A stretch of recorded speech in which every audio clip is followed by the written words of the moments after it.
just get comfortable with it. You don't even have to have arrows that are tuned. Obviously that'll help, but start out, man, just get comfortable shooting a bow. Have fun. Get it in the summertime, springtime, and just shoot it. Shoot it in your yard, shoot it, at leaves, shoot it at the target, and just get comfortable. Once you get comfortable and you kind of go through the motions, that's when you start looking at the details where you're going to get your bow tuned. People think it's completely different from a compound, but the mechanics are the same. So you still have to have an anchor point.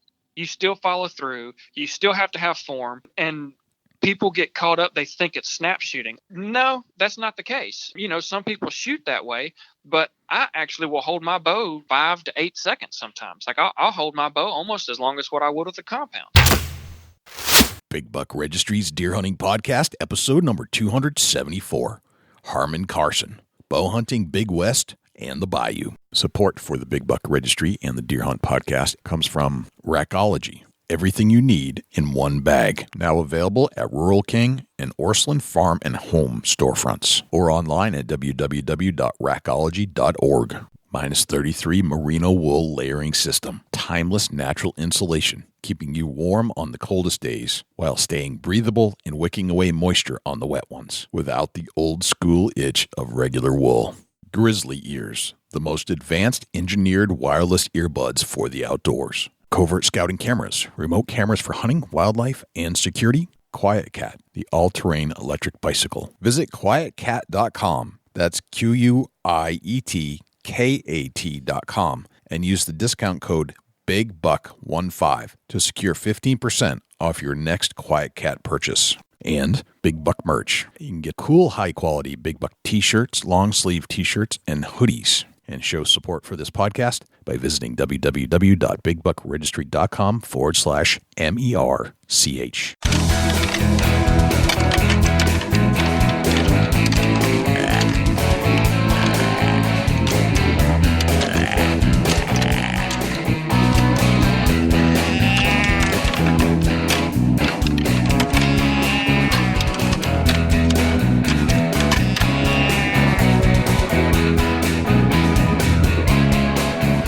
Big Buck Registry is a virtual museum of hunting stories. We preserve a piece of Americana by interviewing and recording hunters about their hunts and experiences from across the country.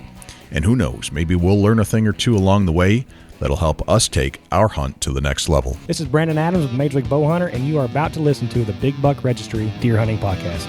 Hey, this is JC Hall from On the Road and Open Season TV, and you're listening to one of my favorite podcasts, the Big Buck Registry. Hey guys, this is Seth Perkins from Bearded Butcher Blend Seasoning, and you're listening to one of my favorite podcasts, Big Buck Registry.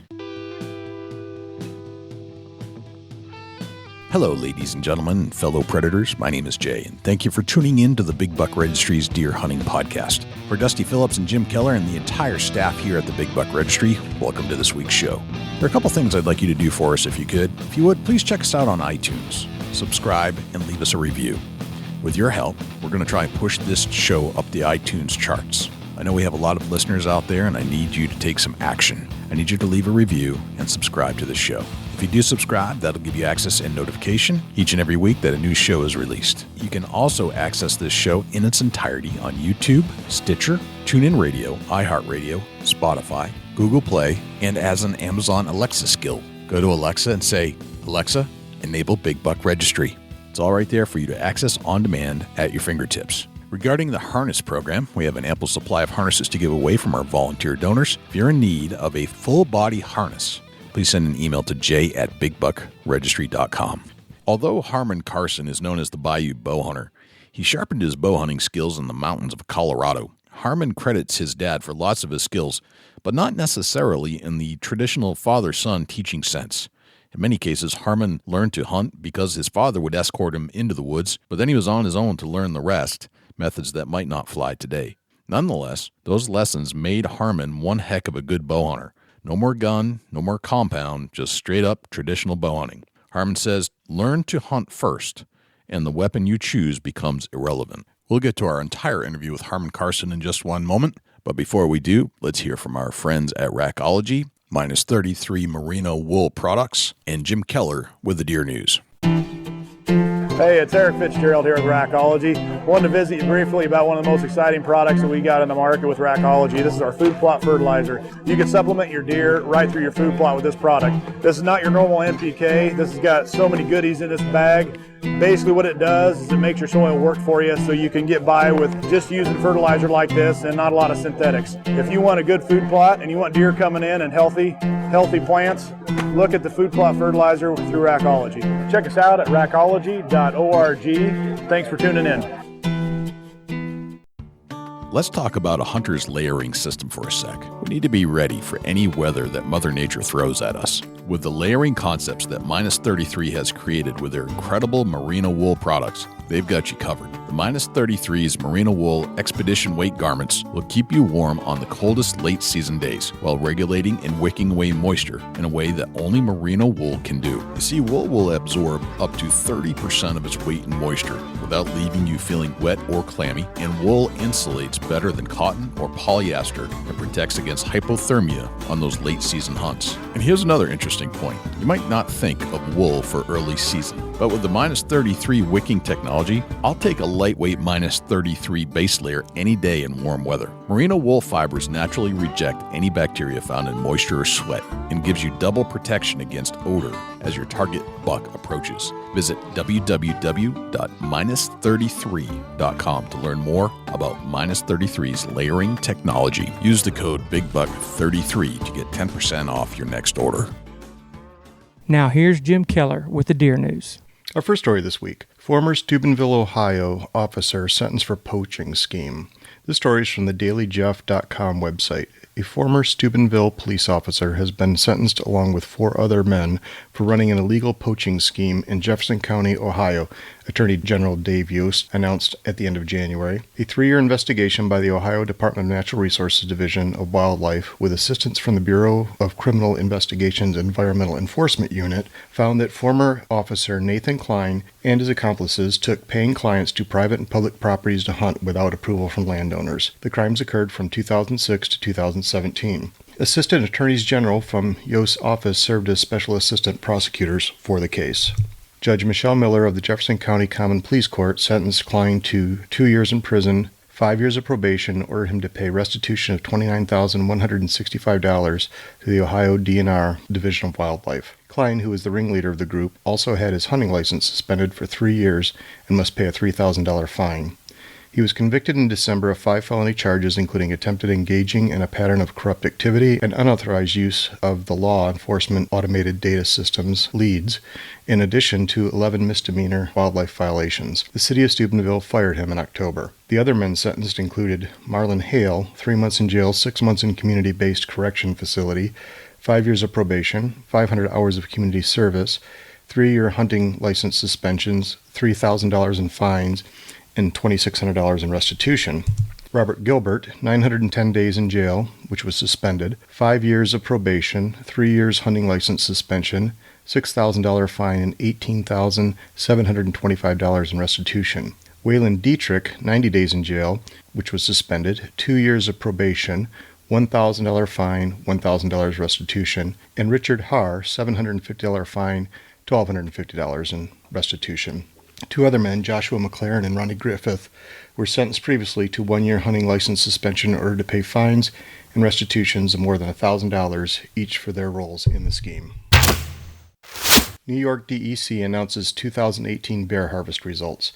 This story is from the New York State Department of Environmental Conservation website. New York State bear hunters took 1,295 black bears during the 2018 hunting seasons. Hunters took an estimated 804 black bears in New York's southern zone in 2018, about 20% fewer than 2017 and the recent 5-year average. With reduced natural forage for bears this past fall and deep snows in mid-November prior to the regular firearm season, many bears went into dens a few weeks earlier than normal. As a result, although bear take through the early season and bow season was comparable to 2017, take during the regular season declined by more than 40% from 2017. Similarly, hunters took about 45% fewer bears during the northern zone regular season in 2018 than they did in 2017. However, bear take during the early season was particularly strong, with nearly a threefold increase over 2017 and a 50% increase over the 5-year average. Thus, in total, hunters took an estimated 491 bears in the northern zone, about 25% more than 2017 and on par with the historical average. For more information and other notable numbers on the bear harvest, view the press release and bear harvest pages on the DEC website. New study finds deer species react differently to wolves. This story is from the Flathead Beacon News website. A new study shows that different types of deer react differently when approached by hungry wolves. Researchers at the University of Washington recently studied how wolves are interacting with two species of deer in the state, the white-tailed and the mule deer. The study found that white-tailed deer are graceful runners who will seek flat ground in an effort to outrun wolves, but mule deer have developed a quick jump escape technique that makes them appear to go bouncing off on a pogo stick. This is effective for escaping on uneven, rocky ground. The researchers found that mule deer will move to higher elevations and steeper slopes to avoid the predators. White-tailed deer are more comfortable running from wolves and sometimes move to flatter ground where they can better see wolves coming. Remember these facts on your next hunt. Road commissions ask whoever's leaving deer bait on side of the highway to stop. This story is from the Up North Live website and was reported by Anne Marie Kent. The Chippewa County, Michigan Road Commission is asking whoever is putting deer feed on the side of the road to stop. Corn is being put on the shoulder of M48 between Prentice Bay Road and Gettsville, and it's attracting deer. The Road Commission said when one of their drivers approached the area, more than 20 deer were on the shoulder of the highway. They said it causes hazardous conditions for both deer and drivers. That concludes this week's edition of the Big Buck Registry's Deer News. Special thanks to John Geis, Ken DeRogers, and Aaron Heldreth for leads on stories this week. For links for the stories featured this week, please check our show notes at www.bigbuckregistry.com. If you have any ideas for future topics or have any questions about any of these topics, please email me at jim@bigbuckregistry.com. For the Big Buck Registry, this is Jim Keller with the Deer News. Well, thanks to Jim Keller for the Deer News. Without further ado, here is Harmon Carson. Harmon Carson, welcome to the Big Buck Registry's Deer Hunting Podcast. How are you, my friend? Thank you. I'm doing well. It's an honor to be here. Yeah, man, we're psyched. We've heard a lot about you. Had a lot of requests to have you on the show, and I hear you're doing some kind of unique things, and I thought we should explore, as we like to do here on the Big Buck Registry. We like to explore different hunters around the country and see what they're doing, how they're doing it, and what makes them tick. So you fit that bill as a unique individual. I don't know about all that. Well, that's what they told me. So I said, all right, we got to go there then. So where are you from? Where do you call home? I am from Houghton, Louisiana, which is close to Shreveport, Louisiana. Okay.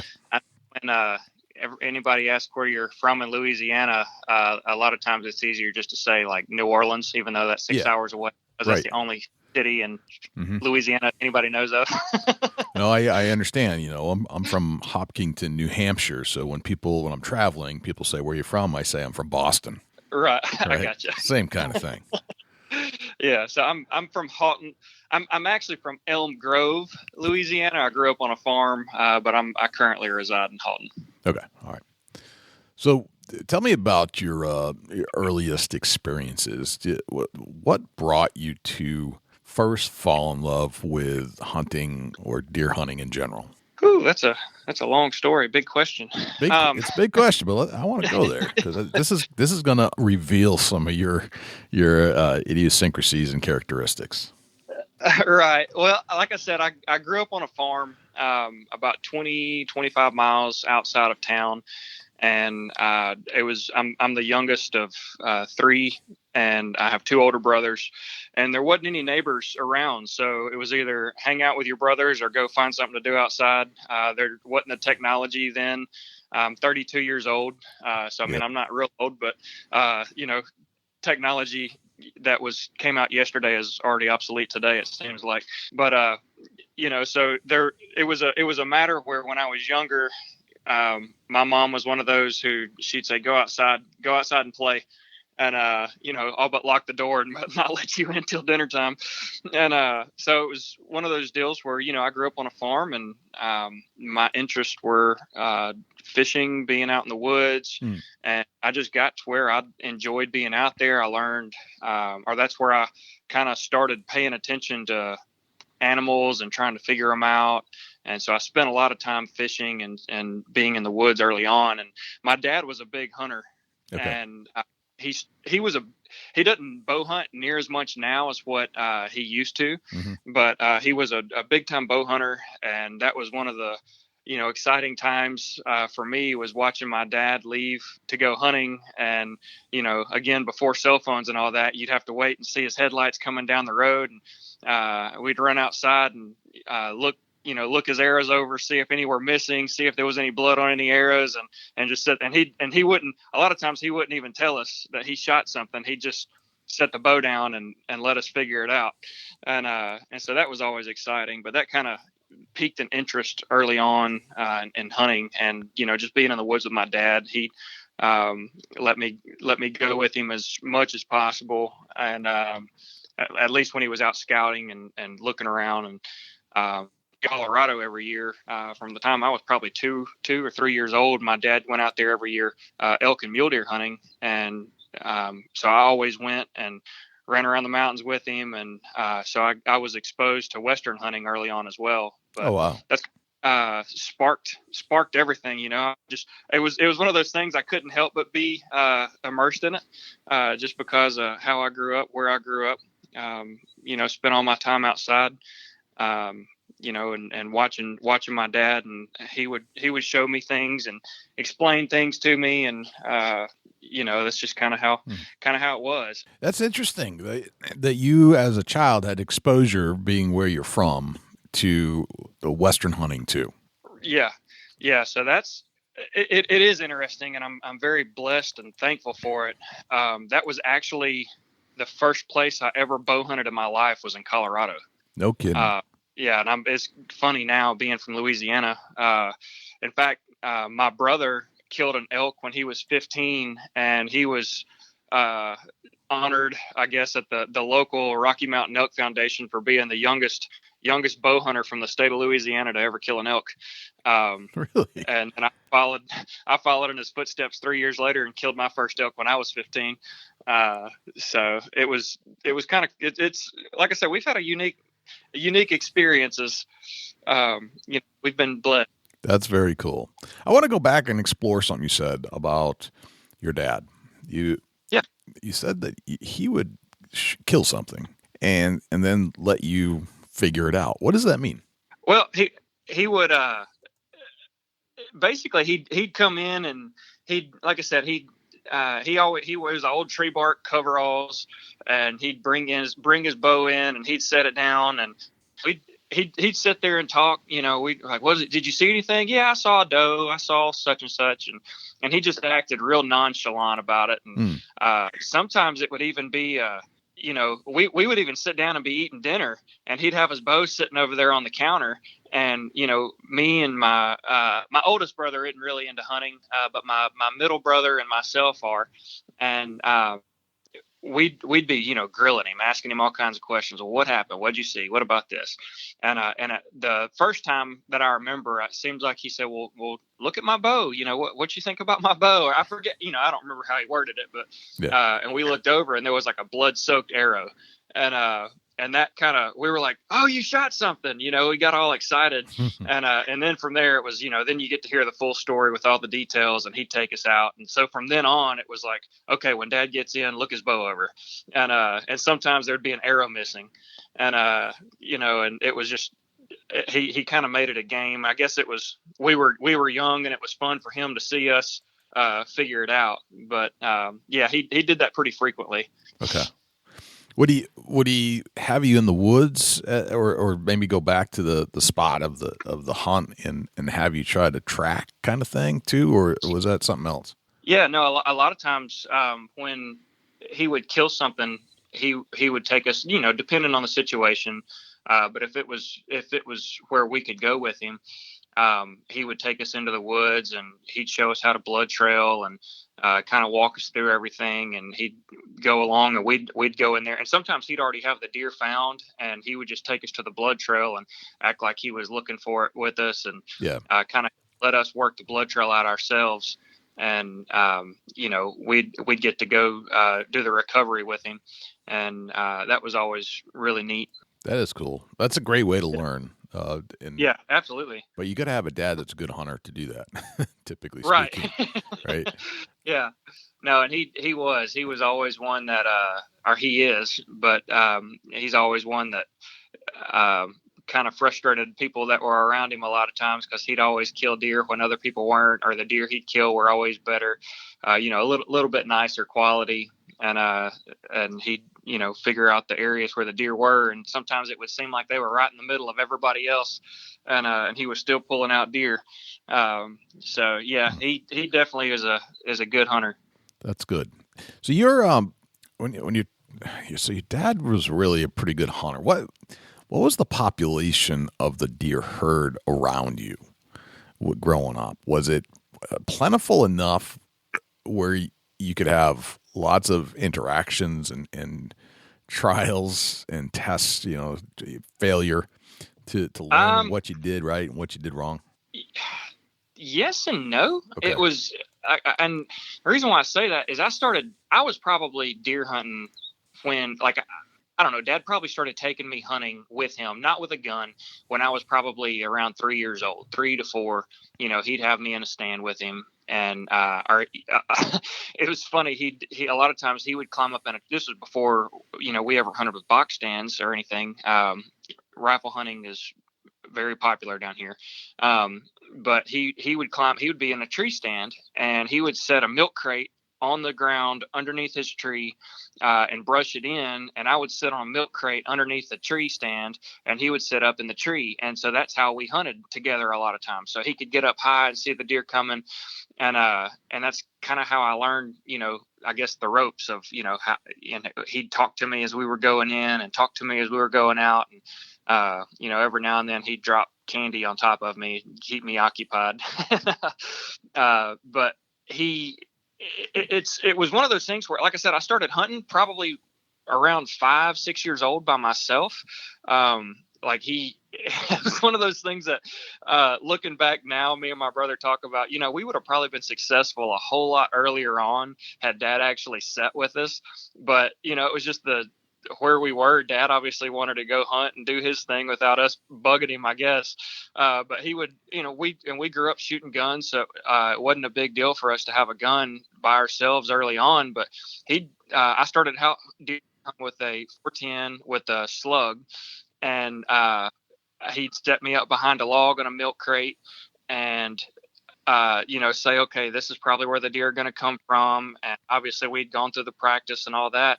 And then he would leave, and he'd leave and walk, 200 yards, 300 yards, however far where he wanted to hunt, and leave me sitting there at, 5, 6, 7 years old, probably not 5, maybe 6, 7, 8 years old, with a shotgun. And I did that. And I only remember seeing deer like twice, excuse me, like twice during that time. I never hardly ever remember seeing deer when I was doing that. And I really think it boils down to me just moving too much, not knowing what to do, when to move, when not to move, and just being a kid by myself and getting distracted. And, everything in the woods is scary at that age. And, you moving around too much, essentially. So I did not actually kill my first deer, even with a rifle, until I was 12 years old. But I started hunting when I was like I said, 5, 6-ish. Okay. And it was a deal. Like I said, my dad wasn't one. He would like coach you and walk you through things, but he also wasn't going to he didn't hold your hand. It was like, here you go, this is how you do it. And in the training, teaching you scenario, he would walk through and make sure you got everything down. But then, when it actually came to hunting, a lot of times it was like, okay, I'm going to set you down here. If a deer walks out, shoot it, and then he would walk off and he'd go hunt somewhere else. And so there was we probably would have learned a little bit quicker on one hand, had he sat there with us and said, no, don't do this. No, you can't move like that. You got to do this. But by the same token, it's the whole trial. We had a lot of trial early on. So by the time we did actually get where we were killing deer, we as in me and my brother, by the time we did actually get where we were killing deer, it was like a switch flipped and we realized it was, something clicked, and this is what you're supposed to do, or this is what you're not supposed to do. And it was like, once you killed your first deer, it was game on, and there's been deer hitting the ground ever since. And so it was a long process. So the deer population was there, but we were in an area where I don't remember how many people were hunting this property, but they shot everything, like button bucks, spikes, 4 points, 6 points, 12 points. It didn't matter. They were shooting deer, period. And because of that, you kind of had this weird, when the population starts dropping in a lot of areas, you have deer that'll start putting out twins, and so you'll have a lot of yearlings running around. But the deal was, the following year, those same guys were shooting all the yearlings. It was tons of button bucks getting shot, tons of spikes getting shot. And so the population was there, but it was like I don't know how to describe it. It was just it was an odd situation. People hammered them, and Dad always tried to get us in areas where, we weren't going to have to deal with other people shooting around, obviously, a whole lot. And still, and I think that might have been part of the reason. Mm-hmm. We had issues early on, but again, it probably boiled down to us not knowing any better. Well, I love what he did there. I love that he gave you some guidance, but then he let you figure out a lot of it. And to think that, in these days that, leave a kid in the woods nearby, and then to go hunt a different section with just saying, okay, I want you to, if a deer comes by, shoot it. Yeah. Without having parental supervision side by side. I understand that, there's a need for that too, but those days I think are gone. Like people won't do that anymore. No, there's very few 15, 16-year-olds that I would trust with a gun by themselves. Right. No, I agree. But at the same token, I would assume there would have been enough, or not good, decent number of years where you were trained enough where he trusted you with your weapon. Oh, absolutely. And then understand the weapon is a huge piece of it, but then there's your abilities, right? Learning how to take the kill shot. That's not such an easy thing to learn. You got to be able to do it multiple times to understand when you can move, when you cannot move, when to aim, when to, when's that shot the right shot? Are they close enough? What's the deer's positioning? Is there any stuff in the way? There are a lot of different things. He was one of those who, early on, it basically do not take the shot unless it's broadside. Like, absolutely had to be broadside, and he just kind of beat that into us. You only, and obviously it was for the fact that we were, immature hunters, and that was just the safest bet for him, for the deer, for us, is to wait until the deer's broadside, put it right up against the shoulder and, middle of the body, and shoot. And, and that's where you aim. And before he would leave, he would basically point out a tree and say, don't shoot the deer unless he's this side of that tree right there. And so he would give us little pointers like that. And then he would go through shot placement with us, even before we would, obviously before we were actually hunting, he was just going over shot placement on deer pictures and magazines and stuff. Where would you shoot the deer? Where would you shoot the deer? And kind of training us that way. That way, when we were left and presented with an opportunity, it wouldn't be what do I do? Or you're just shooting at the deer, just to be shooting. Made us pick a spot and make sure you're picking hairs and you're not just shooting at the at the ribs, pick hairs on the ribs type deal. So he explained it really well, but still left us to our own mistakes. That's kind of, I like that. You think about, don't just pick an area, pick a spot. Yeah. Yep. And pick a hair, not just a rib. Pick a hair on the rib, not just a group of hairs. A hair. Pick a hair. And right. That's your aim spot. Brilliant. You had a good. Honestly, that little bit of info has translated throughout my entire life to just about every aspect of my life. As crazy as that might sound, and it's making sure you're able to see the whole picture, but when it comes down to the focus part of it, being able to pick out individual details and the importance of those details. Right. And that was one of those I realized early on, and I don't know if it was just me or, my brother was the same way or what, but when you really focus on the hairs, on that little spot, good things happen. When you flock shoot, bad things happen. It's when you focused on the details, that's when you get good results. Isn't that a classic life moment? Don't just focus on the general, focus on a specific pinpoint accurate detail. Absolutely. Right. And like I said, it's translated into, especially how I hunt now. It's translated into, mature hunt, targeting mature bucks. Mm-hmm. I've said it, details make the master. The details of every situation in your life are what make up the big picture. Right. And when you focus on those details, the big picture will kind of take care of itself. Right. Let's talk about some of the other finer details of how you hunt today because of that moment, because of those teaching moments that your father had with you way back. And absolutely, it's relative to life. Anything you do from here on out, you're going to have, and look at your profession as a taxidermist, details are super important. Right. Let's talk about some of your hunting strategies and styles today compared to where they were maybe when you began. It sounds like you are or have graduated to a certain level of hunting abilities and only use certain weapons to hunt with at this point. And I'd like to understand your progression, probably going back to your dad's teaching. But let's kind of pick up there. Where are you at today, and how did you develop into the hunter you are now?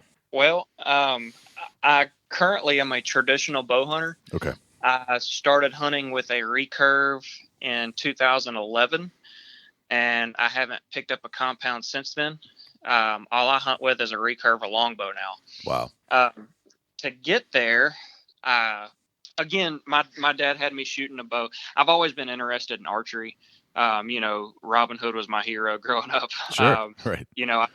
I'd go cut down saplings and steal thread from my mom and, make a bowstring and, make a bow. And I ran around my yard shooting hay bales, pretending they were buffalo or,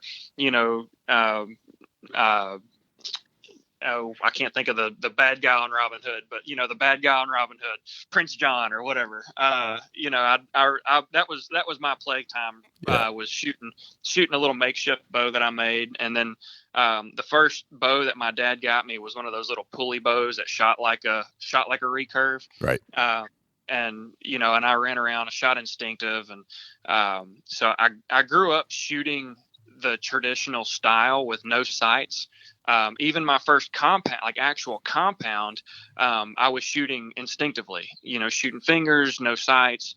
And I did that for a long time. Now, this wasn't hunting. Again, this is just me having it was a toy, it was a serious toy, but it was a toy. And I'd go stump shoot, essentially. I'd go shoot trees and stumps and leaves and pine cones. And like I said, I grew up on a farm, and I'd chase birds around, try to find rabbits to hunt, and with my bow. Well, I was finally, I think in Louisiana, you have to be able to draw 40, or it's changed now, but it used to be 40 or 45 pounds to be able to hunt legally. So I wasn't able to hunt in Louisiana because I wasn't able to draw a bow heavy enough. And again, we were going to Colorado every year. So in Colorado, when we would go up there, Dad would go off hunting. I was too young to hunt because you have to be 12 years old in Colorado to be able to bow hunt. And so I would play. I brought my slingshot with me, and so I spent all day and all week in camp with the slingshot, chasing grasshoppers and squirrels, the pine squirrels up there with a slingshot. And and then I'd go with Dad if he'd kill something, or go help him scout, hang a stand, whatever. And so that was my, and so I was always kind of in the instinctive mode, even with the slingshot. Well, when I turned 12, the year I turned 12, that was the year I was actually able to draw 45 pounds on a bow. And so that year, for my birthday, my dad got me a bow and said, "You're going to hunt with me in Colorado this year." and so. And how old were you then? 12. 12. All right. So that's young. Yeah. And oh yeah. Yeah. I mean, okay. Time for the big show. Right. and again, it was one of those things where, so he got me the bow early in the summer. And so I shot all summer leading up to it. And that year he just got me I got a mule deer tag. And so I went in with only a mule deer tag. Well, the very first bow hunt I ever had, I climbed an aspen tree. My dad hung a tree stand, and then bow hunting was a different story. It was a little more, obviously I was up in a tree and not sitting behind a log, and I'm in the mountains and I have a bow. So Dad hunted with me. It wasn't here you go, I'm going to leave you. So he actually climbed up a different tree behind me, about, 8-10 yards away. But where we could communicate, I could hear him whispering, and he could kind of coach me. And man, not long after daylight, I had massive 6x6 bull elk comes by, walks by 20 yards away, stops, and and we hunt out west the same way we hunt down south. We hunt the elk and mule deer like we hunt whitetails. We find sign, we find the pinch point, the saddles, and we hang tree stands in the prevailing wind, where it's going to be in our benefit. Okay. And so it's completely different than how most people hunt out west. But that's, it works for us down here, and animal behavior tends to be the same. So that's what we did. So we found a couple of trails coming around a saddle and hung some stands, and this big bull elk comes out. And so I'm 12 years old, and dad's over there whispering to me. He said, take your arrow off and draw and pretend like you're going to shoot this elk, pick a spot, draw, settle your pin. And so that was my first bow hunt. I got to experience coming to full draw on a 6x6 bull elk at 20 yards and settling a pin and pretending like I was going to shoot him. And it was just phenomenal. Well, a little bit, the elk left, and a little bit later, a doe comes out, and she was right there beside me. And I went to draw my bow, and as I'm drawing my bow, Dad says, "No," and I can hear him, and I let down and look at him like, "What's going on? There's a deer in front of me. Let me kill it." And well, she had twins, and Dad was like, "No, you're not. We're not shooting a doe with twins." And so even at 12 years old, it was again one of those lessons, like, I guess responsibility, discipline. You're not going to do this. You're not, don't shoot a doe with twins. And then that evening we had a black bear come in, try to climb the tree with my dad. And, again, I'm just sitting there with the bow. That's the only weapon there. And I'm thinking, I'm fixing to have to shoot this bear off of my dad with a bow. And I'm 12 years old, kind of freaking out. And so that was my introduction into bow hunting. That was my first day bow hunting ever. And so I had no choice but to love it. Kind of makes you fall in love with it, though. I mean, how can you not love it after that kind of opener? Wow. Right. And so that hunt, I did shoot at a deer. I stalked up. We were driving around down one of the national forest roads, and there was a doe bedded up on a ridge. And Dad said, "If you think you can go stalk it, I'll sit here on the four-wheeler and you go after it." And I said, "Okay." Well, I actually managed to crawl up within like 15 yards of that doe. And when I raised up and shot, I didn't there's a limb that covered her, and I hit that limb, and the arrow just missed her it sailed right over her back. But that was the first thing I ever shot at with a bow, was a mule deer doe that I crawled up on and shot. And like I said, I hit a limb. But again, that was my first bow hunting trip ever. And so my first I hadn't even bow hunted in Louisiana up to that point. And so I get back to Louisiana, and I was fired up. And I think within the first week, I shot a doe the first week of season, and I blooded her up. We didn't find her, and I was beat up. I didn't kill anything that year. Actually, that was the year I killed my first deer. When I did all that stuff, I hadn't even killed a deer yet, like even with a gun. And so that November, I killed my first deer with a gun. And then the following year, when I was 13, I killed my first deer with a bow.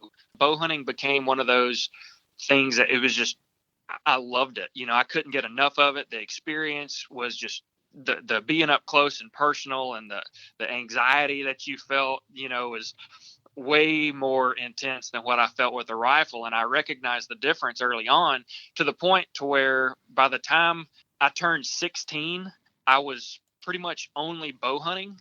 And I only picked up a rifle, I think 8 or 10 times that year. And when, by the time I turned 17, I'd totally quit. I hadn't picked up a gun. I hadn't deer hunted with a gun since I was 16, and I'm 32.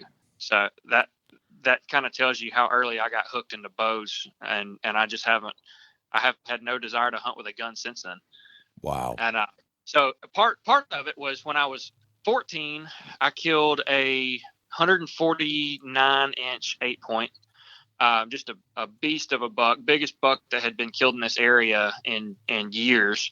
And I killed him when I was 14. 2 years later, when I was 16, one of those 8 to 10 times I brought a gun with me, I had a 143-inch 8-point walk out on me, and I shot him, and he was in bow range, and I shot him, and I said, this is and when I killed the first one, it was bigger than anybody that we knew had ever killed. And they were like, you're never going to kill a deer bigger than that. You're 14.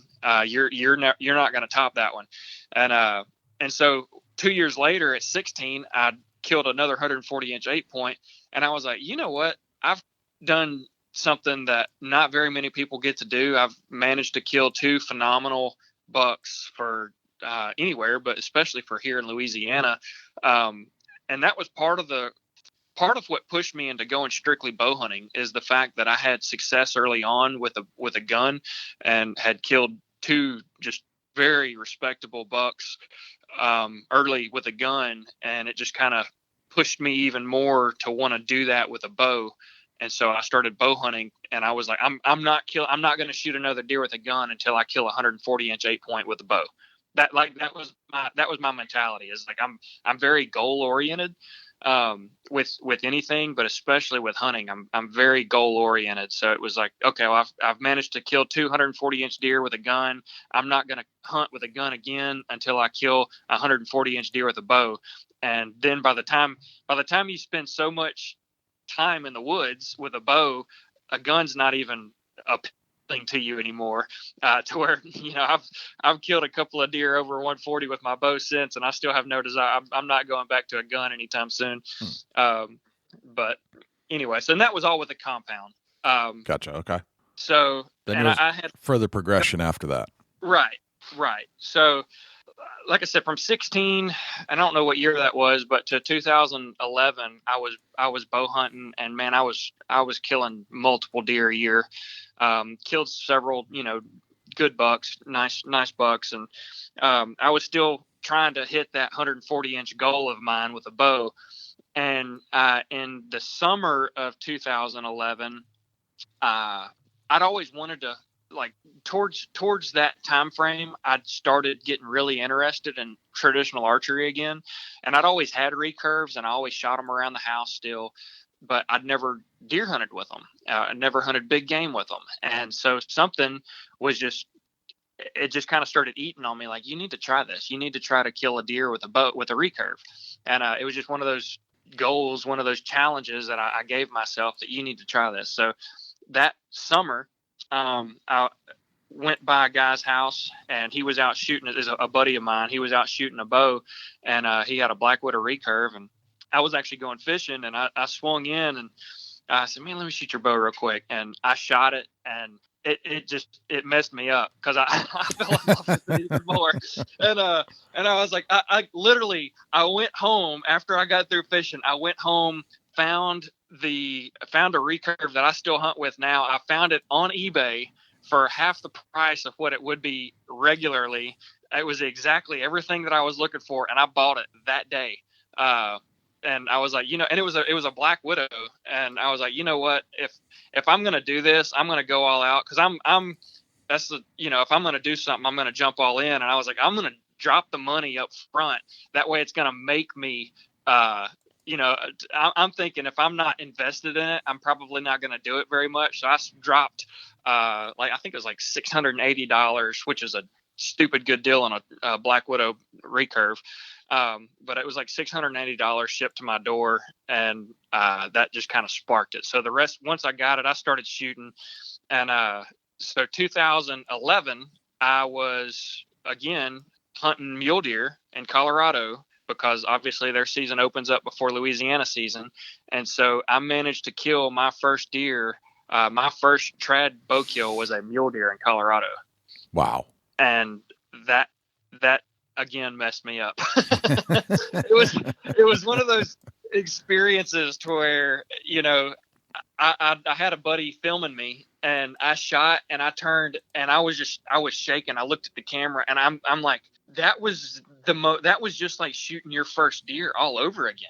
Right. And it's been like that every single time I've shot a deer with a traditional bow. That excitement, it's like killing your first deer every single time. Like the excitement is unreal. And so I came back to Louisiana, and opening day of bow season in Louisiana, I actually killed a really nice, it was a 3.5-year-old 7-point here in Louisiana with a recurve. And I was like, man, there's nothing to this. And it was just, early success obviously helped me out. But that year I was actually hunting a really studly buck. It was actually the buck that kind of taught me how to hunt big bucks. I'd been hunting him real hard. And when I was in this area, I kept bringing my compound. I was actually carrying my compound and my recurve with me. And really? So okay. Because I wasn't confident enough in myself just to bring my recurve, and because buck I was hunting was a stud, like 150-inch buck, 150, 160 inch deer, and I was confident. I mean, with my compound, it was nothing. It's nothing for me to shoot 50, 60 plus yards with a compound and not think anything of it. I shoot really good with the compound, and so I was hunting the edges of fields and stuff like that, to where if this big buck walked out, I would have the opportunity to shoot him at a longer distance. And so I was bringing my compound with me, and I actually shot my recurve with my release on my wrist. And just in case, something came out. Well, this buck showed up in a spot that was not set up for hunting with a recurve.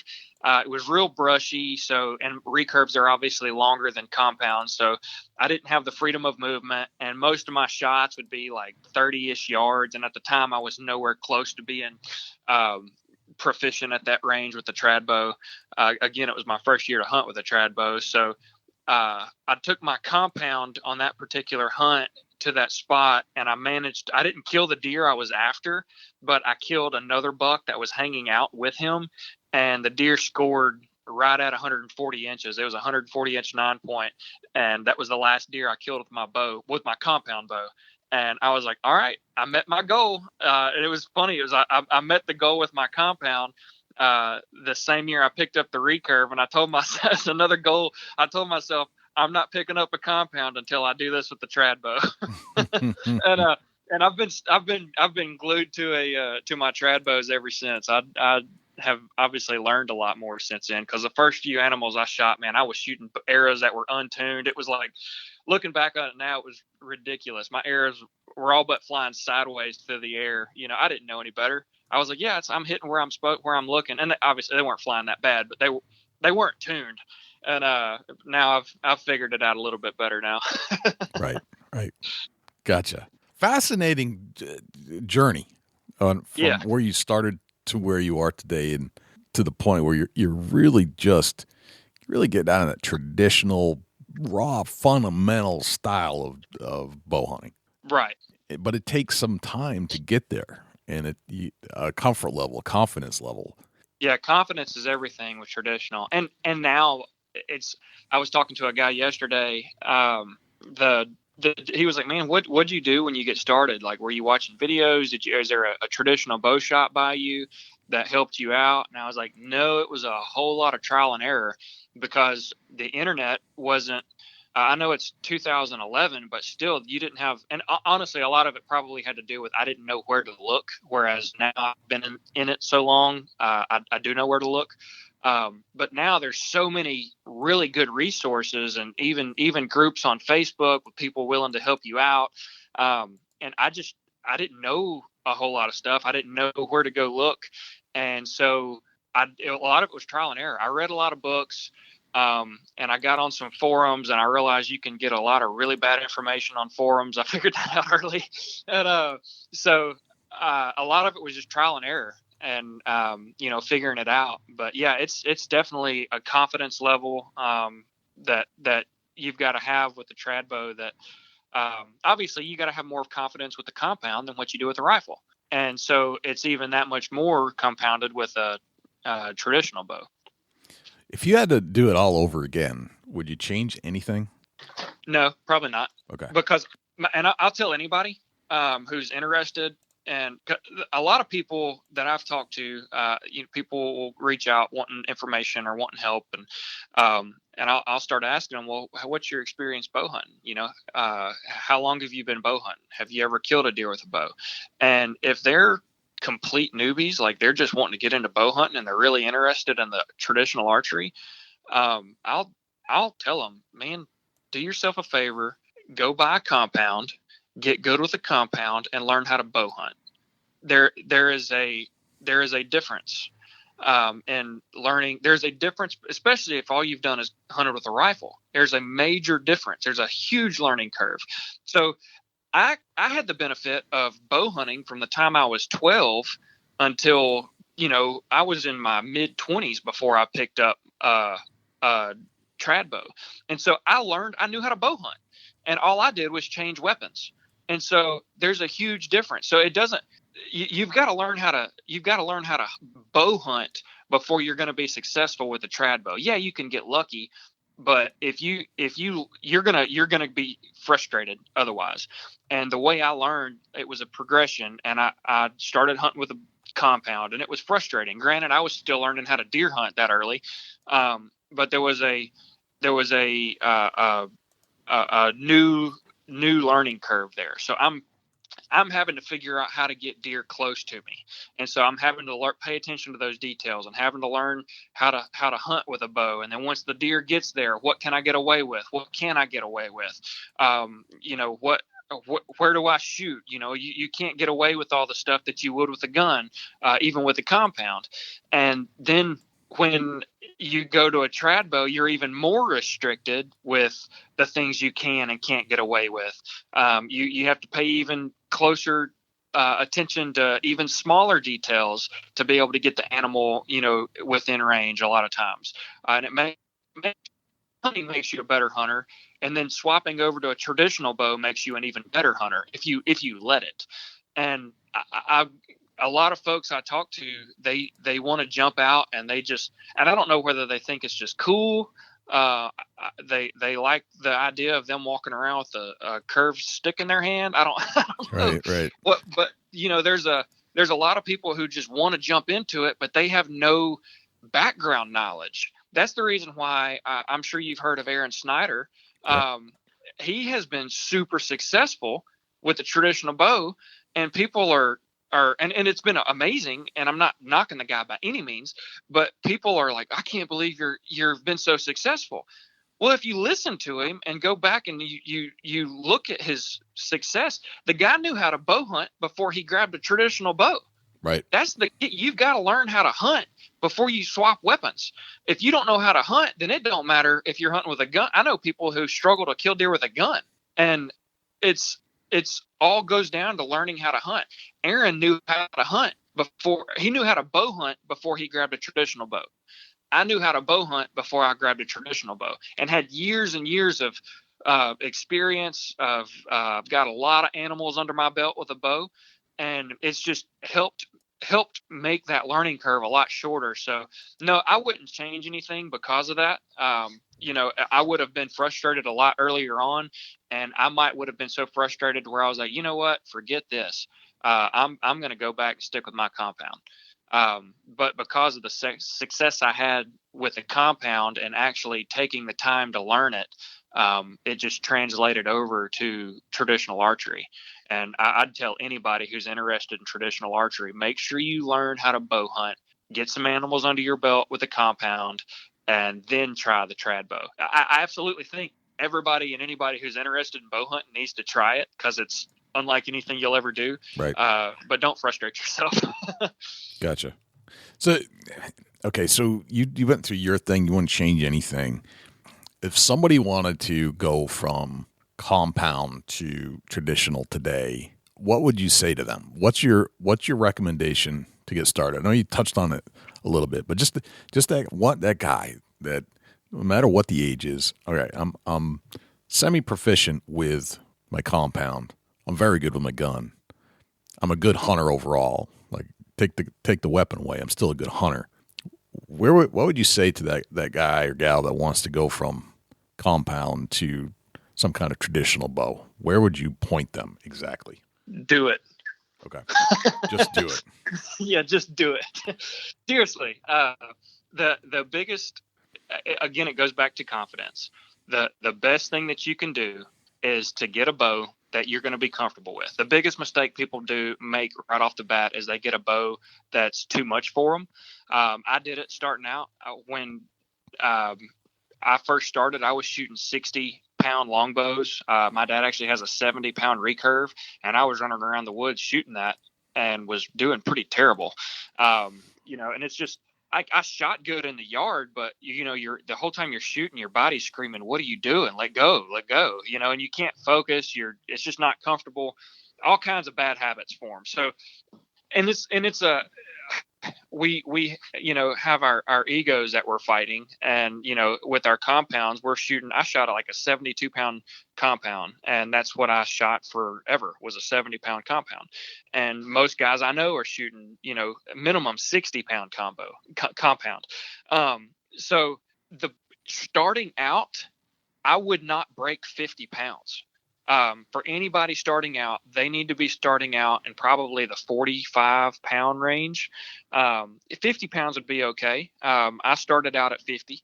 And that, again, that's if you are, you gotta look at it relative to what you're shooting with a compound. But just because you're shooting 60 pounds with a compound doesn't mean you can go pick up a 60-pound trad bow. And that's the biggest thing I would tell anybody is don't get too much of a bow. Start at 40, 45 pounds and just get comfortable with it. You don't even have to have arrows that are tuned. Obviously that'll help, but start out, man, just get comfortable shooting a bow. Have fun. Get it in the summertime, springtime, and just shoot it. Shoot it in your yard, shoot it, at leaves, shoot it at the target, and just get comfortable. Once you get comfortable and you kind of go through the motions, that's when you start, pulling it down and start looking at the details, where you're going to get your bow tuned. And really, people think it's completely different from a compound, but the mechanics are the same. So you still have to have an anchor point. You still follow through. You still have to have form. And people get caught up. They think it's snap shooting. Almost everybody I talk to, and there are people that do that, but almost everybody that I talk to who's not real familiar with trad bows, when you talk to them, they're like, yeah, you just, it's just as soon as you touch your face, you let go of the string, right? You're not even holding it back very long. Mm. No, that's not the case. Some people shoot that way, but I actually will hold my bow, 5 to 8 seconds sometimes. Like I'll hold my bow almost as long as what I would with a compound. And it's just when I first started out, I was shooting real quick, but you cannot train that as well. You cannot develop that, especially under pressure. So the mechanics are the same. You cannot look at it as it's a completely completely different. It's like people get a recurve and throw everything they ever learned about shooting a bow out the window. Just because you're shooting with fingers doesn't mean that you don't still need an anchor point. Yeah. So the mechanics are the same. I highly would recommend trying to find someone who is willing to coach you. That'll definitely help. Find somebody who's close to you. Find somebody online. That's another thing. If you find somebody on Facebook or a forum, make sure that person, and this might step on toes or whatever, but make sure the person that you're reaching out to is somebody who's been successful. There are a lot of guys that I've seen on these forums that give information, and then you start looking into their history, and they might have been bow hunting 20 years and they've only killed 6 deer. Well, that's not somebody I want to get information from. Okay. All right. Find somebody who's been successful at what you're wanting to be successful at and pick that person's brain. And there's a lot of really, really good resources and people that are willing to help out there. Gotcha. Let's take a little break, and when we come back, we'll pick up where we left off with Harmon Carson. Rackology Deer Supplement and Attractant, developed through years of intense scientific research, comes a product that puts it all in one bag. Superior attractant, scientifically formulated vitamins and minerals, and all at a much better price. To get yours today, please check out rackology.org for a list of dealers. Rackology, how can you afford not to use it? Everything deer need, all in one bag. And now back to our interview with Harmon Carson. So what about, equipment? I'm not super familiar with traditional bows. What kind of bow should I be looking for commercially or maybe secondhand used? I'm not sure. Like I said, starting out, it really doesn't matter, as odd as that might sound, but the deal is until you've tried it, you don't know any better. So there's some wonderful bows that are just, man, they're smooth as butter. And then there's other bows that it's like you're trying to pull a freight train down the track when you're trying to draw it. But the deal is, if you don't know any better, you don't know any better. Let's strip out the brand. What are you looking for in a bow? So I'm looking for something that's comfortable. I want the grip to be comfortable. I want, when I draw, I don't feel like I'm having to strain at all. Mm-hmm. And you can have, we'll just say 50 pounds. You can grab 6 different bows at 50 pounds at your draw, and they're all going to feel different. They're not all going to feel that. And it's all because of how that bow is built. So some bows will feel really, really stiff when you draw. Some bows will be really smooth on the draw. You don't have a lot of stacking. And so you want to find a bow that doesn't stack a lot. Are you familiar with that term, stacking? I'm not. And even if I was, I think we should clarify it for everybody. Right. Okay. So stacking is, and I'm probably not going to explain this the proper way, but basically the further you draw the bow, the quicker the pounds add up. So, the bow is resting and then you draw at 10 inches. Some bows at 10 inches, even if they're all 50 pounds, some bows at 10 inches, we'll just say that, that bow is at 30 pounds, whereas other bows at 10 inches, the bow's only at 20 pounds. Okay. So it's like the pounds add up a whole lot faster when you're drawing. Gotcha. Whereas you actually want they don't have a breakover like a compound, but you want that bow to be peaked just before you hit your anchor point, to where you're not drawing full 50 pounds all the way back. You don't want it to hit actually 50 until you're right at your anchor, just before your anchor. Yep. Gotcha. All right.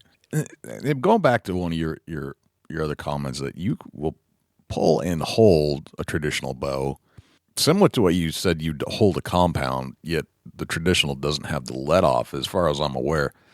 Right. How do you prepare and train your muscles for that, so that you can hold without sacrificing the shot? Well, it goes back to getting a bow that you're comfortable with, not getting a bow that's too heavy. And then it also goes back to shooting a lot. So it's similar muscles as what you'd be using a compound, almost identical. You still have back tension and all that you're focusing on, but basically you get a bow where you're going to be comfortable. Like if you draw a bow, when you hit your anchor point, if your fingers and your brain is screaming, let go, let go, let go, then you probably got too much bow.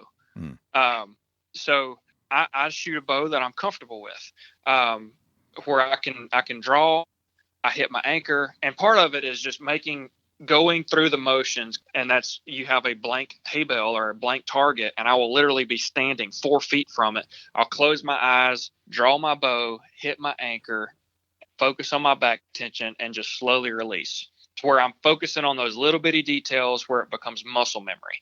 And so I'm anchoring, fully expand, and release.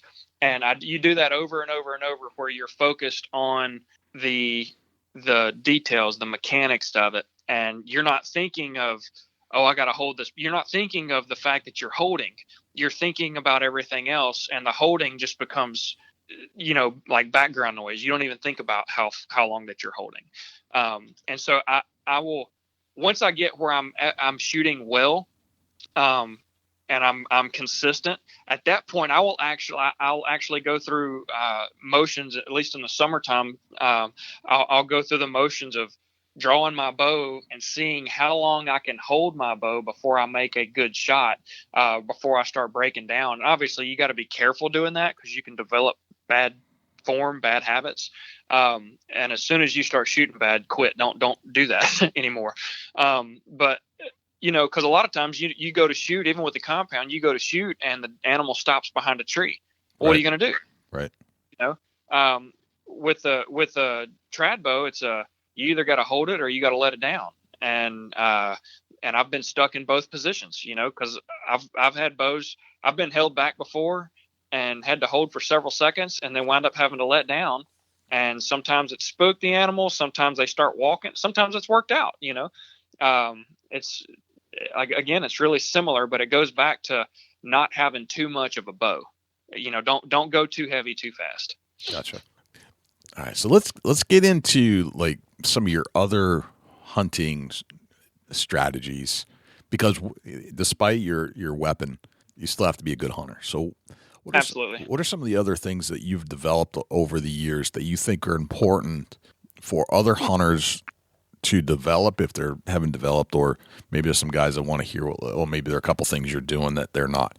What are the things that you focus on that put you in that tree stand or put you on the ground with your bow, getting close enough to that animal to take that shot with your bow, which has to be a close shot overall. It's not a 150-yard rifle. So you have to get close. You have to be aware. What are the other things you're doing to get that close to take a good ethical shot? That's another big question. It's dependent on a lot of things. So I guess figure out how to answer this. I'm thinking so you've got some things, your woodsmanship, right? You've got some of that stuff. Scent control, wind. So movement. On that regard, we'll just start with wind. I don't pay attention to scent control. I don't spray myself down. I don't. Only thing I will do anymore is, and I used to do all this stuff, but the only thing I'll do anymore is I wash my clothes in unscented soap, just because clothing obviously holds more scent than your skin and hair and all that. So because of the fibers in clothing, I'll wash it with unscented stuff.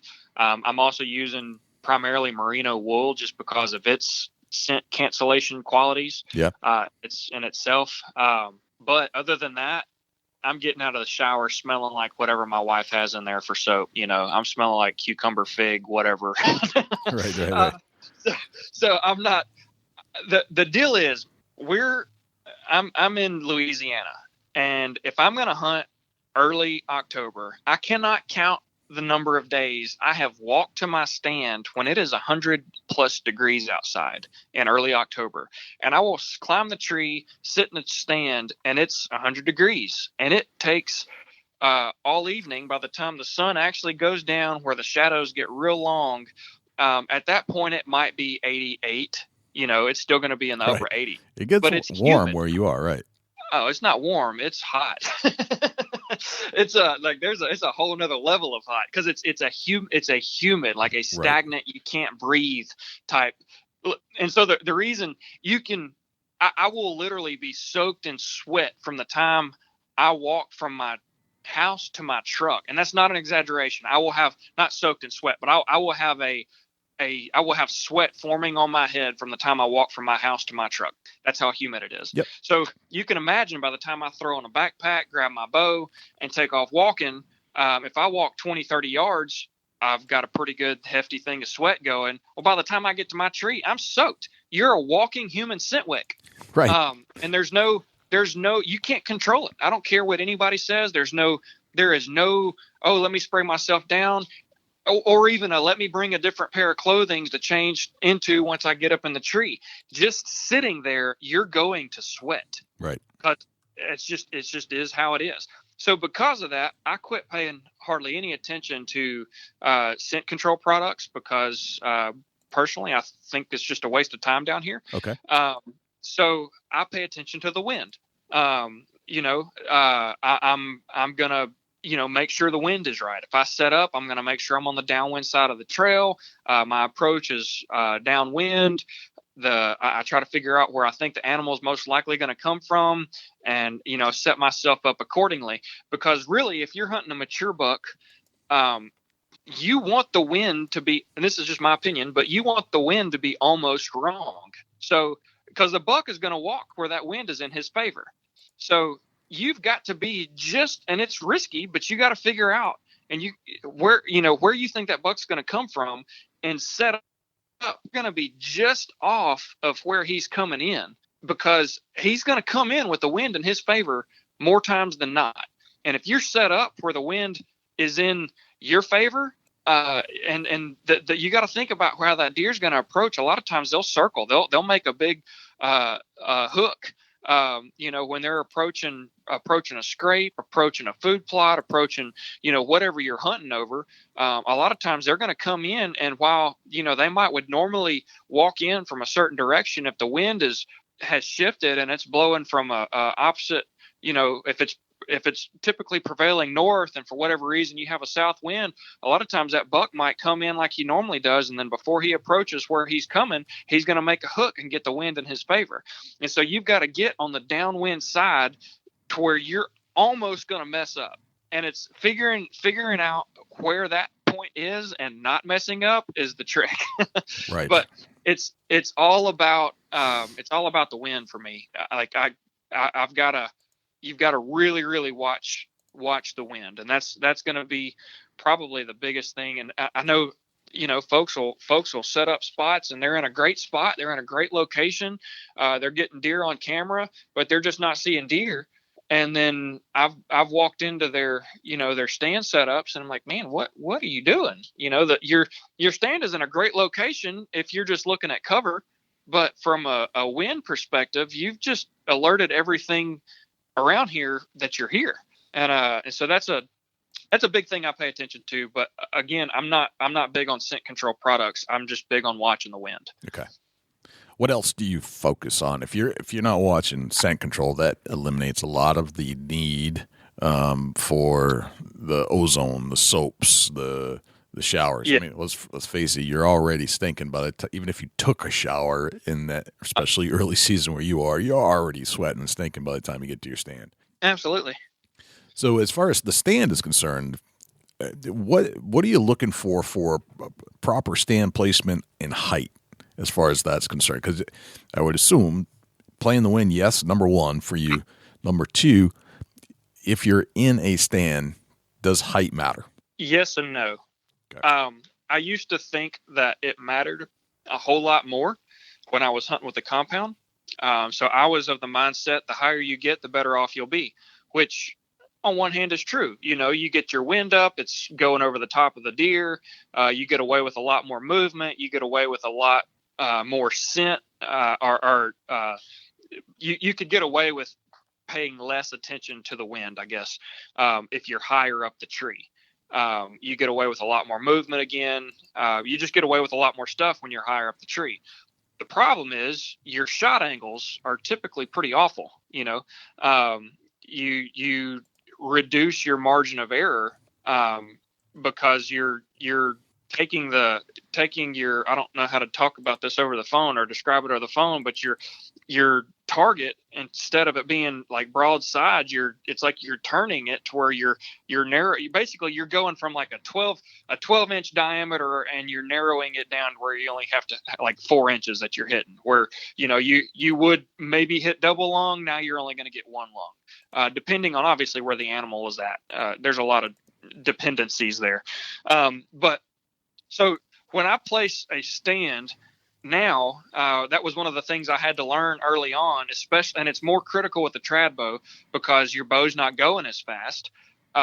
You tend to hit a lot higher because the bow's going slow. The trajectory, the angles are more steep, so you hit higher. And I'm not a physics guy. I just know from experience what I've seen. So because of that, I hunt a whole lot lower than what most people do. Sometimes I can almost reach up and touch the bottom of my stand. But if I get low, I'm in cover. So I'm going to go out there and figure out how to completely disappear. I hunt out of a tree saddle now, but the idea is the same. Whether it's a tree saddle, a deer stand, a ground blind even, you go to the woods to disappear. You don't go to hang out and watch what's going on.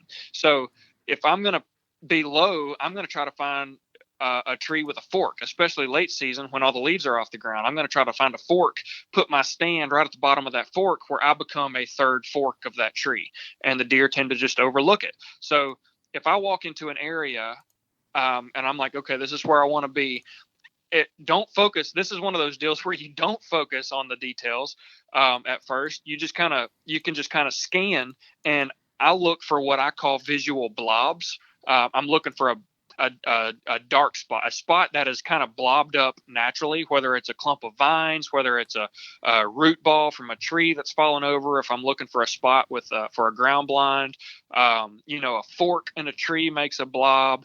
And anyway, whatever that blob is going to be, that I try to become part of that blob. I try to figure out how to make myself part of that. Where if the deer's already used to going through there, they're used to having that in their peripheral anyway. And so it's not a big deal for them to, it wouldn't be a big deal for there to be a blob. But if you just all of a sudden put your stand on the side of a tree when there's never been a blob on the side of the tree, it's gonna jump out to them. And our deer down here are way more jumpy than the deer are anywhere else I've ever hunted. I've got trail camera videos of deer walking through the woods, looking up in the trees because they get shot at so much. Like no joke. That's not an exaggeration. I can send you some videos. Like they'll walk through the woods looking up in the trees, and so you have to really pay attention to how you're going to shoot or set your stand up.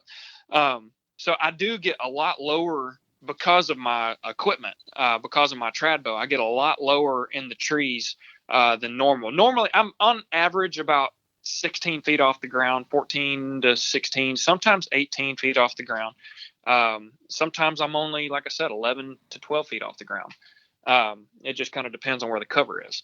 Gotcha. That's interesting that there are setups that distinctively, specifically set up differently than you would with a different bow. Oh, absolutely. Yeah, it's a big difference. Fascinating. Let's talk about your taxidermy business. So you've, in addition to being a hunter, a traditional hunter, and gone through lots and different phases of becoming a hunter, you also run a taxidermy business. So you're in this stuff 24/7. Tell me about your taxidermy business. How did you get into it? What drew you to that beyond just the field hunting and doing what you were doing? Well, it was obviously, like I said, I grew up with an interest in deer and animals and all that. I've always been artistic.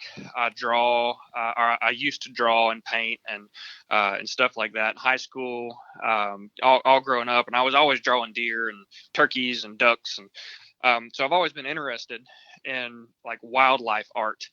But when I was in the 8th grade, I job shadowed a taxidermist that lived a few miles from where I grew up, and he'd mounted a duck for me. One of my first ducks. He did a horn mount on my first deer, and anyway, so I job shadowed him, and when I was in there, I was like, man, this is kind of cool. Well, anyway, by the time I turned 15 and was looking for a job, I got my permit. I just happened to stop by and talk to the guy, and the guy was like, man, I'm actually needing to get some help. Would you be interested? And I was like, yeah, I'd be interested. And so I worked for another taxidermist for 7.5 years. I worked for him from the time, basically all the way through high school and all the way through college. I worked for a taxidermist. And I did some other odd stuff, in between, but the taxidermist was the consistent person that I was working for.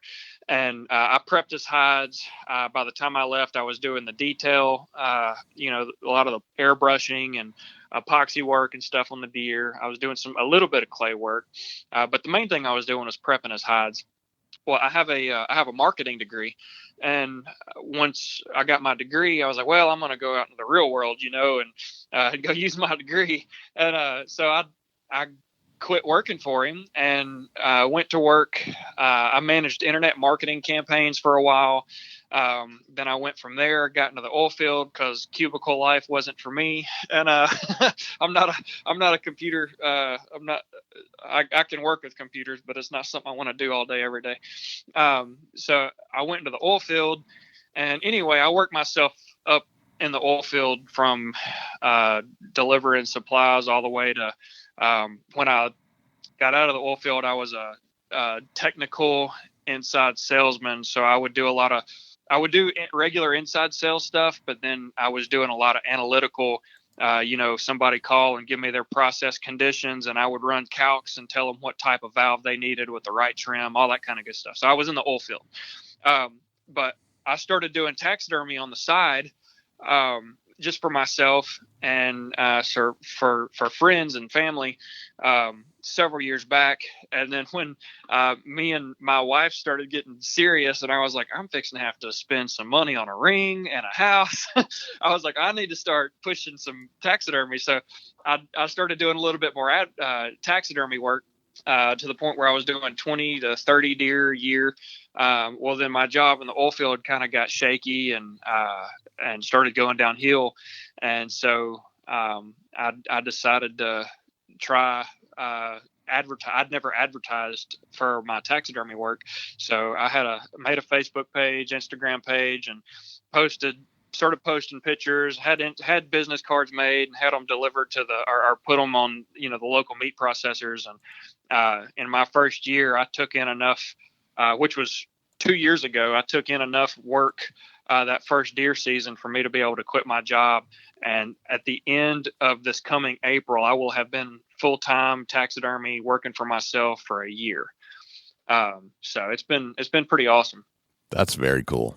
So it kind of brings it full circle. You get to kind of monitor what else is going on out there in the woods around you. And yeah, there's a lot of reasons. One, I'm like I said, I like art. I'm very detail oriented. So making these animals, what they should be, is important to me. I have a lot of respect for mature whitetails.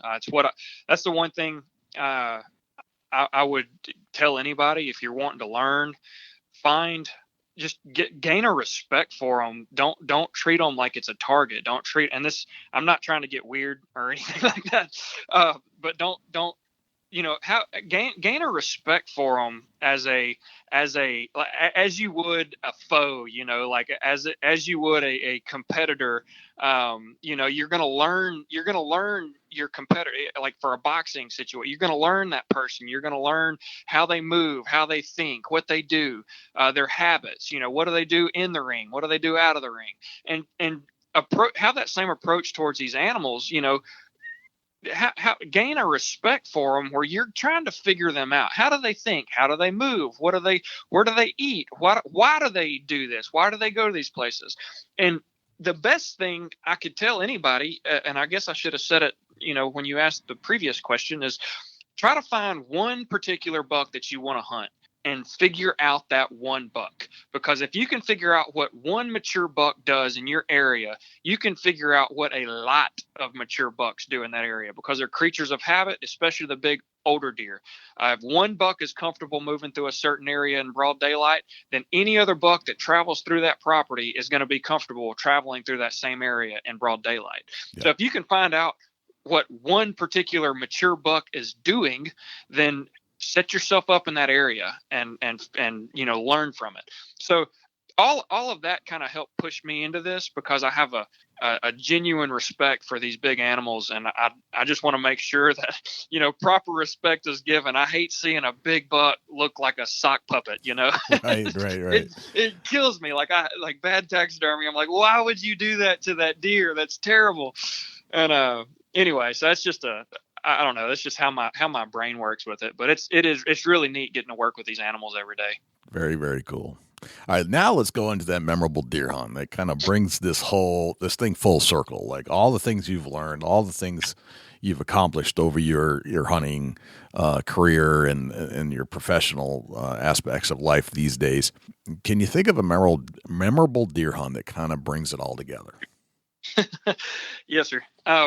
It's anybody who knows me or has followed me or anything like that. Just about everybody knows about Jacob. And that's a buck that I hunted really, really hard. And that deer epitomizes everything that we've kind of discussed. The deer showed up on me one year in the summer, full velvet, really pretty buck. I hunted him hard. And it's a long story, so I'll try to make it a little bit brief. But just bring in some details, though. It's okay. Yes. So the first year, I had him in the summer. He showed up like 4 or 5 times, and then he disappeared. And I was like, "Where is this deer at?" And I couldn't find him. He finally showed up the first week in November, and he was in a edge of a thicket, or there was a ridge that had a thicket that was connected to a big swamp bottom. And there was a scrape line kind of on that transition, and he kept hitting these scrapes. So that year I was trying to figure him out. And that year he was a mainframe 10 with a split G2 on the right, making him an 11. And at the time, I mean, he was a really nice buck, but he really wasn't. He did not appear to be really old. He's kind of a lanky deer. And even, as he got older, he stayed lanky. But that year he was like 138-inch deer, just a really respectable buck. And I actually, December 12th, the deer came in, and it was right at dark. He came in, checked the scrape that I was hunting, and I could see the deer, but I could not. It was late enough I couldn't see limbs. And I shot him. And when I shot, I knew something didn't quite sound right. And I looked, I couldn't find my arrow. I found blood. We blood trailed him like 200 yards. It started pouring down rain. And anyway, couldn't find the deer. And I had no clue where I hit. I just knew that there was blood on the ground and I couldn't find my arrow. And I was like, what have you done? You have messed up. And so I looked and looked and looked. 2 days later, the deer shows up on camera, checking the same scrape 20 yards from where I shot him, from 2 days before. And he had a scab on the front of his hip. I had apparently hit a limb, and my arrow had deflected and stuck in his back leg. And the arrow wasn't there. He just had a hole. And so the deer started walking with a limp. Well, that's why I named him Jacob, because I thought of the story in the Bible where, Jacob wrestled with the angel, and the angel touched his hip, and he started limping. And so I named him Jacob. Well, I stayed with him the whole rest of the year, and I never could kill him, never could catch up with him. And when he lost his velvet, it even got down, or when he lost his velvet, when he lost his antlers, I had videos of him with, scabs on his head and a scab on his legs. So it was kind of cool. The following year, this is something I do in the summertime. If I'm trying to find a mature buck, I look for natural natural food sources. Baiting is legal here in Louisiana, so you have a lot of people putting out corn and all kinds of other stuff that people put out. But what I try to do is I try to find deer, especially early in the summer. I try to find them where they like to be naturally. I don't like altering what a deer wants to do, because as soon as you get through altering it, the deer's going to move on. But if you figure out where the deer's what he's already doing, and then, you step in, then it doesn't matter what you're doing. The deer's going to be there regardless. So especially early summer or late summer, I try to find natural food sources. So there was an open area that was growing some marsh elder and some other browsing material that these deer were coming in there eating on, ragweed and such. And so I could tell that the tops of these plants are being nipped off, and I put up a camera. Well, this buck showed up on camera, and he had these big old Coke cans on his head. And I was like, man, that looks like Jacob. But I never could get a picture of his hip. Well, about a week later, I finally got pictures, and there was a dark spot back where I'd shot him. And I could tell he was going to be way bigger than what he was the year before. That was the year that Louisiana was in like national news for all the flooding that we had. Right. It was 2016, just crazy amounts of flood. And anyway, so this deer came in, and he started hanging out, and I was just trying to pick him apart. I put in multiple cameras in that area. I rely heavily on trail cameras, just because we don't have open areas where we can sit back and glass them, like a lot of people are able to. So I do my glassing with my trail cameras. I get into these thickets, try to figure out where the deer are, and I leave my cameras up and back out, and try to, figure them out that way. So throughout the summer, I was doing that, trying to figure out the details of this deer. And what I was doing is I was taking what that deer was doing that year, basing it against all of the patterns and pictures I had from him from the year before, and trying to figure out some sort of a movement pattern, areas he was liking to come from, where he was staying, where he was feeding. And so I was just really trying to pay a whole lot of attention to my trail cameras. And I leave most of my trail cameras on video, because it tells me more information. Instead of a deer just being in front of the camera, it tells me how the deer walks into the camera. So just because the deer's coming in from the left doesn't mean that he's walking directly in from the left. He might be coming in from an angle, and depending on where that transition is, that could be, if you're trying to back trail him, that could lead you into two completely different areas. So I leave my cameras on video because of that. So I was able to keep up with this deer all summer. And as the summer developed or went on, this deer developed into just a brute, just a insanely large animal for this area. Biggest deer I've had on camera. And so he wound up disappearing on me. September 4th, he shed his velvet, and I got pictures of him standing in front of my camera with velvet hanging off of his antlers. And that was the last picture I had of that deer. He disappeared on me for like 3.5 weeks, and I was freaking out. Part of the problem is we have, this is something we hadn't discussed, but we have a massive hog problem down here in Louisiana, and it affects your ability to pattern big bucks a lot of times. Yep.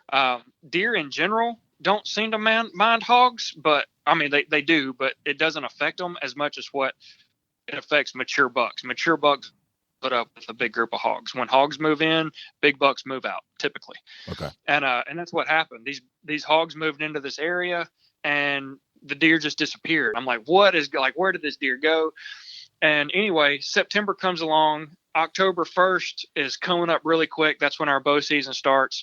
So 4 days before season, I'm like, this is the deer I've got that I'm hunting. I had some other respectable bucks on camera, but again, this is the biggest deer I'd ever seen. And I was putting every bit of effort I had into that deer. And so I hadn't seen him in 3.5 weeks, but based on everything that I had learned from the year before, and based on everything that I had watched him do throughout the summer, I made a game plan and kind of decided on where I wanted to hunt, and hung a stand 4 days before season opened. So season actually opened on a Saturday that year. And so the Thursday before, I went in, did a little bit of scouting right then. And again, there was nothing. I had not had camera pictures of this deer in 3.5 weeks. There wasn't anything there other than there was a bottom, a cypress bottom, and there were some ridges.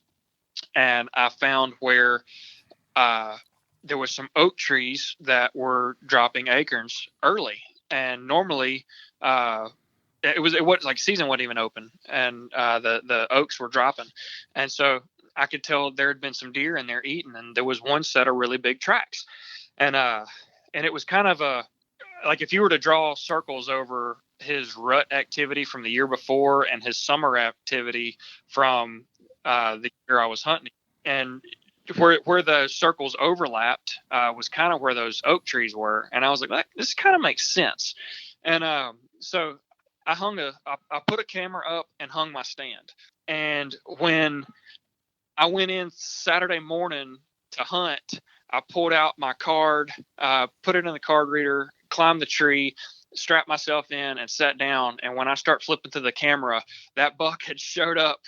He apparently had been down in that area in the edge of that thicket, and I hadn't been messing with that spot. But he showed up on camera in broad daylight the day before season opened. And I hadn't seen him in 3.5 weeks. I just, I hung the stand and the camera based on a gut feel, from all the information I'd gathered. And it just, it worked out. I was right where I needed to be. And, so 3 days go by, the wind was swirling really, really bad.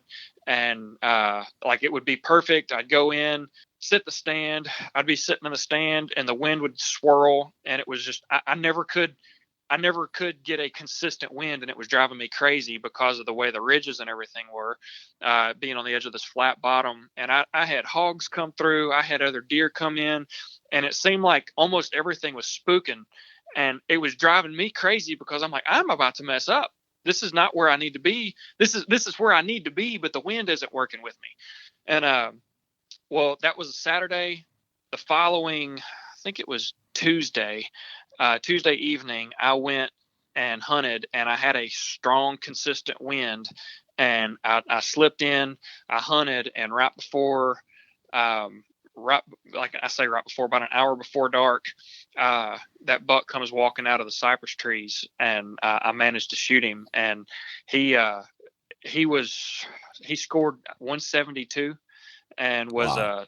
a 9-point, a mainframe 9 with a split G2 on his right, making him a 10.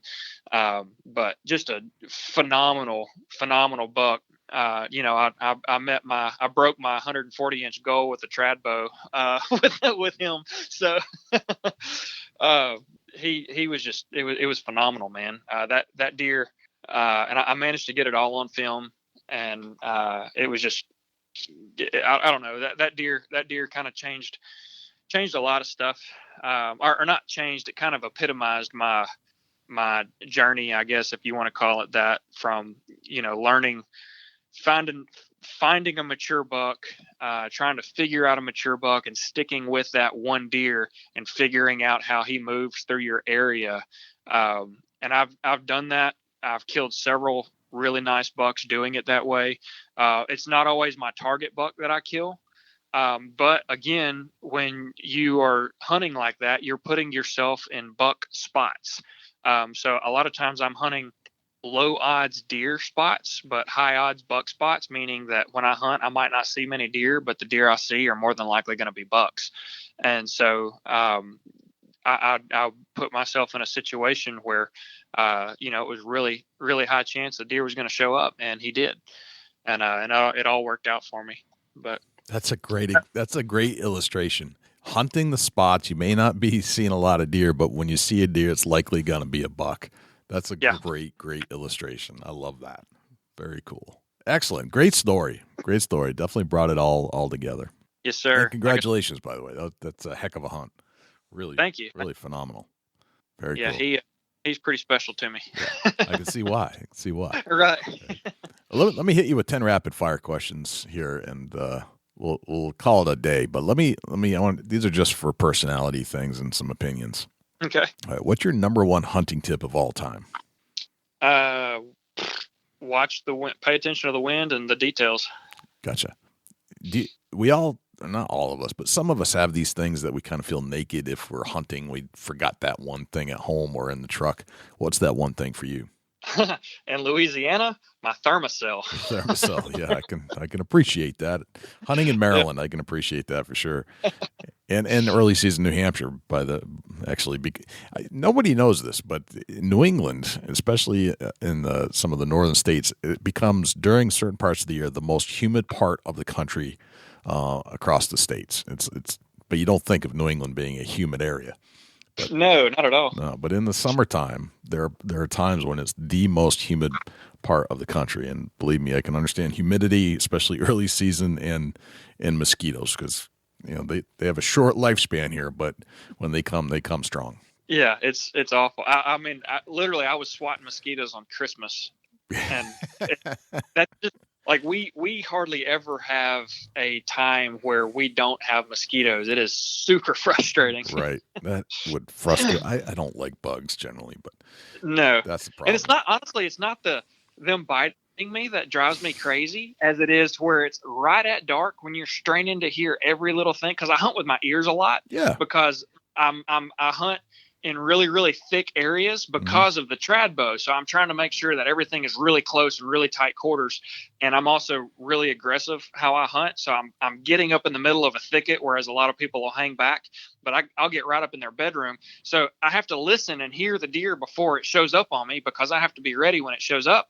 And right at dark or in that prime time, all you hear is like, oh, it drives me up the wall.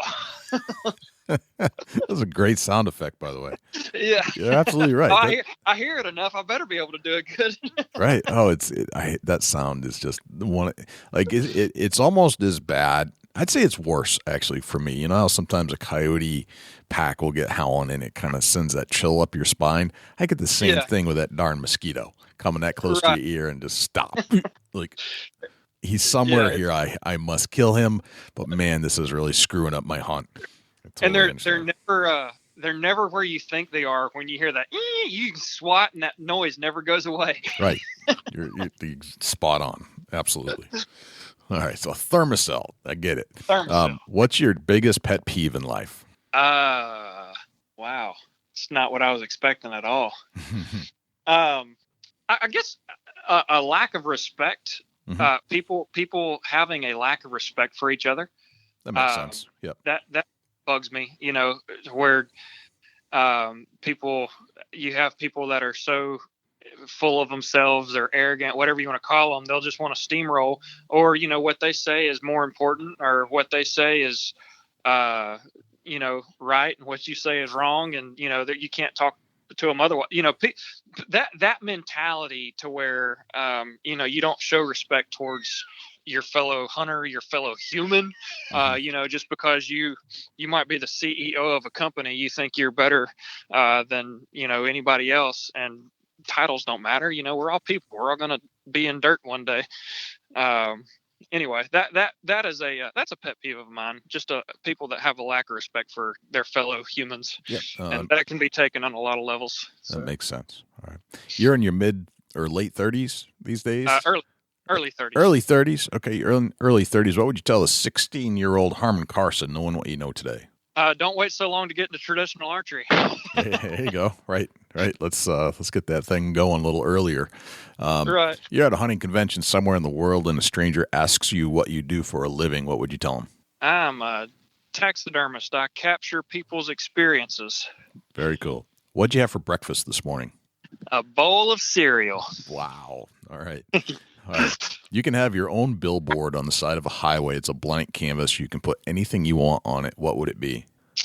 Ooh, that's a tough one. Mm-hmm. My initial thing is probably a lot more simplistic than what I would put. But Jesus loves you. That's a common answer, actually. I can definitely see that. You're here for a purpose. Yep. Like I said, I would word it in a way where you feel that Jesus loves you. It wouldn't be as simplistic as Jesus loves you, but Right. No, I get it. like I said, you put me on the spot. I got to think about that. I hear you. Good answer on for short notice there. All right. If I say the word successful to you, who's the first person that pops into your head and why? Ooh, man, I don't know that. I actually didn't have anybody pop in my head. All right. We can move on. That is the answer. There's a lot. What's a typical day in your life look like?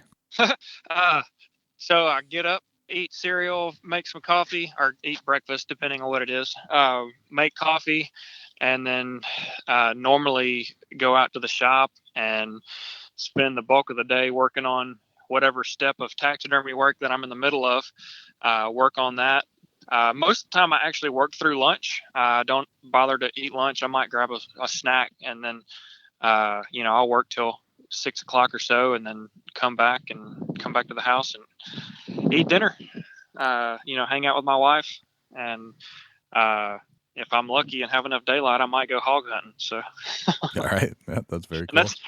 And that's actually a pretty common experience, around here. So I'm I guess blessed and cursed to be able to go hog hunting at will. Right. I understand. All right. And then finally, what's a deer hunting day in your life look like? Normally I'm running late. I'm scramble, get my stuff together, get to the woods, and try to slip in without a flashlight. Normally slip in as quiet as I can, get up the tree, and I hunt.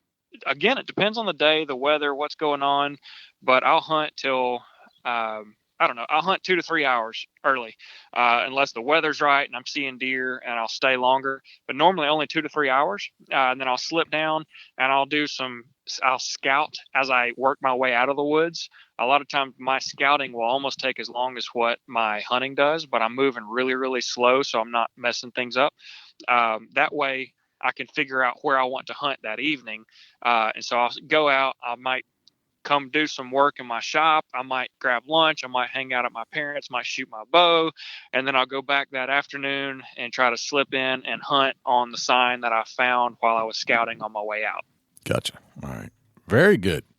That's those are the 10 rapid fire questions. Very well done. Awesome. All right. Harmon, I got to say, this has been an absolute blast. I learned a lot about hunting in Louisiana, traditionally in the midst of the thicket and the mosquitoes, and putting it all together. I mean, I think you've really had an incredible journey in life with your father teaching you where you were or how to get started, and then you progressively getting to the point where you're honing your craft so to the point that traditional archery is the only method that you're basically using today. Phenomenal story, great deer hunting strategies, and I appreciate you sharing those tips and strategies on the podcast here for everybody to hear, and hopefully they can plug some of your techniques into their ways of life as well. Yes, I hope so. Excellent, man. Well, I appreciate it, and we'll stay in touch, and I'll watch you from afar from Facebook and social media. I appreciate it. I really enjoyed it. Thank you for having me. You can just tell when you're talking to a hunter that's authentic. Harmon Carson is definitely one of those guys. I mean, he learned to hunt in the woods by his dad just dropping him off and saying, okay, make sure you shoot the deer that comes by. But you had to figure out a lot of stuff in that lesson. Basically had to figure it out on your own, trial and error. Yeah, you had a parent kind of watching over you to help you in and out of the woods, but after that, it's lesson by lesson, slowly. And now Harmon is just a fantastic bow hunter to the point where he doesn't want to use a gun anymore. He doesn't want to use even a compound bow anymore. It doesn't matter to him.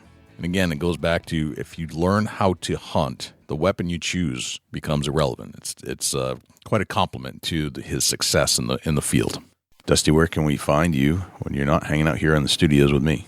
Shoot me an email, dusty@bigbuckregistry.com. You can look me up on Instagram and Twitter @ChasingAntler, Facebook.com/Chubby Tines Outdoors. Jay, where can the people reach out to you? Or you're not on the mic. Likewise, you can shoot me an email, jay@bigbuckregistry.com, and you can visit us on Facebook, facebook.com/bigbuckregistry. We're also on Twitter, which is twitter.com/bigbuckregistry. We're also on Instagram, instagram.com/bigbuckregistry, and YouTube, which is youtube.com/bigbuckregistry. On YouTube, you can listen to all of our podcasts in their entirety. As far as videos are concerned, it's a boring video, but the audio content is there, so you can actually listen to our podcast. You can also listen to all of our live shows that we've done on Thursday nights when we do them, and we've gone back and re-interviewed a lot of our previous guests we had on the show just to put a face to a voice, let's put it that way.